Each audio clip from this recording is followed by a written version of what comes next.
Assalamualaikum warahmatullahi wabarakatuh. Bertemu lagi dengan kami, tim dosen perencanaan program komunikasi. Sebelumnya, saudara-saudara sudah mendapatkan materi mengenai tujuan program komunikasi. Saat ini, materi selanjutnya yang akan saudara-saudara pelajari adalah mengenai segmentasi.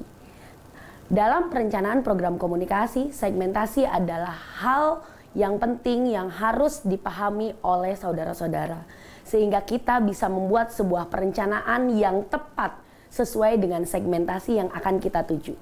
Oke, untuk itu silahkan saksikan video pembelajaran mengenai segmentasi dalam perencanaan program komunikasi.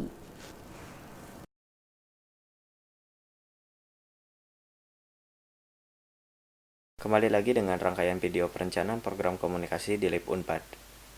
Dalam video kali ini kita akan berkenalan dengan segmentasi halayak dalam perencanaan program komunikasi. Apa itu segmentasi halayak dan bagaimana menentukan segmentasi pada perencanaan program komunikasi? Seperti yang kita ketahui, tujuan utama dari komunikasi adalah menciptakan keseragaman pemahaman atau mutual understanding. Sebelum membentuk keseragaman pemahaman, tentunya kita harus mengetahui bagaimana kondisi halayak dan bagaimana kondisi pemahaman halayak. Segmentasi merupakan salah satu cara untuk memahami halayak dengan membagi halayak kepada kelompok-kelompok tertentu untuk memudahkan proses identifikasi. Segmentasi dalam perencanaan program komunikasi berfungsi untuk identifikasi atau mengenali halayak yang akan kita hadapi secara lebih lanjut.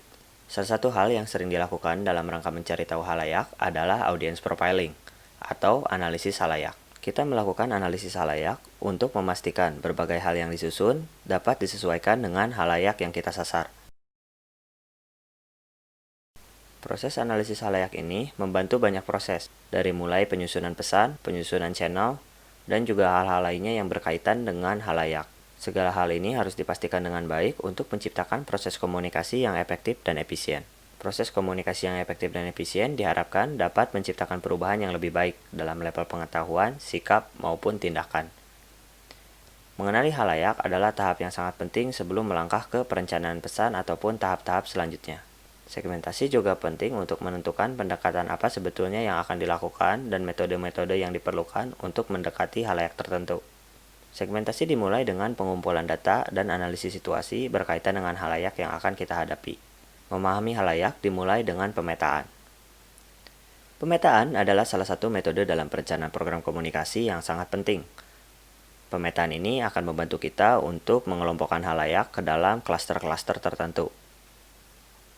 Salah satu metode yang paling populer adalah segmentasi halayak dengan model 3 pembagian, yakni demografis, geografis, dan juga psikografis. Di luar dari 3 hal ini, ada metode-metode lainnya yang berkaitan juga, dan metode tambahan jika dirasakan perlu. Berikut adalah salah satu contohnya, yakni pembagian berdasarkan demografik dan psikografik. Dalam demografik, terdapat data-data tertentu, dari mulai status ekonomi, gender, pekerjaan, lokasi tempat tinggal, dan data-data lain yang berkaitan juga dengan geografis. Sementara dalam psikografis, termasuk nilai-nilai seperti apa saja kepercayaan yang mereka anut, gaya hidup, dan kepribadian. Pemahaman terhadap nilai yang dianut oleh halayak menjadi salah satu hal yang penting dilakukan dalam segmentasi, karena kemudian jika Anda memahami nilai yang sudah mereka anut, pesan yang disusun akan disesuaikan dengan nilai yang mereka miliki. Berbagai nilai ini mungkin tidak dapat diubah, namun tetap dapat dipersuasi atau dipenetrasi dengan berbagai metode, dan disinilah penyusunan pesan dapat berperan penting dalam memastikan keberhasilan suatu perencanaan program komunikasi.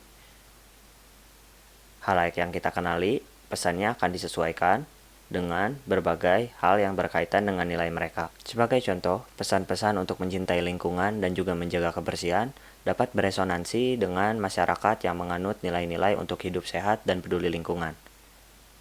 Begitu juga pesan-pesan mengenai pelajaran investasi dan juga pengembangan bisnis dapat beresonansi dengan mereka yang menabung untuk hari tua.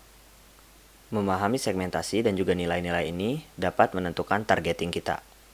Kemudian ada pengelompokan halayak. Secara umum, pengelompokan halayak dibagi menjadi dua, yakni halayak primer dan juga sekunder. Dalam suatu perencanaan program komunikasi, tentunya kita mempunyai halayak utama. Halayak utama ini menjadi target utama dalam perencanaan program. Umumnya, fokus utama akan diberikan kepada halayak primer. Ini berarti memberikan perhatian ekstra, baik dalam pemilihan komunikator, penyusunan pesan, maupun saluran yang nantinya akan dipilih untuk menyampaikan pesan ini kepada mereka. Dan yang kedua adalah halayak sekunder. Halayak sekunder ini termasuk ke dalam kategori yang bukan utama, namun mereka biasanya bersinggungan dengan halayak utama, sehingga tidak mungkin dilepaskan begitu saja dari perencanaan program komunikasi. Karena halayak sekunder yang dekat dengan primer biasanya dapat membangun perubahan secara bersama-sama dan akhirnya perubahan yang terjadi muncul dalam skala yang lebih besar. Sekian untuk video mengenai segmentasi halayak dalam perencanaan program komunikasi. Terima kasih. Telah saudara-saudara saksikan materi mengenai segmentasi dalam perencanaan program komunikasi. Kami berharap semoga materi yang telah disampaikan dapat dimengerti dan juga dapat menjadi bahan untuk saudara-saudara dalam membuat sebuah perencanaan program komunikasi. Sekian dari kami, bertemu lagi di materi ajar selanjutnya. Terima kasih. Wassalamualaikum warahmatullahi wabarakatuh.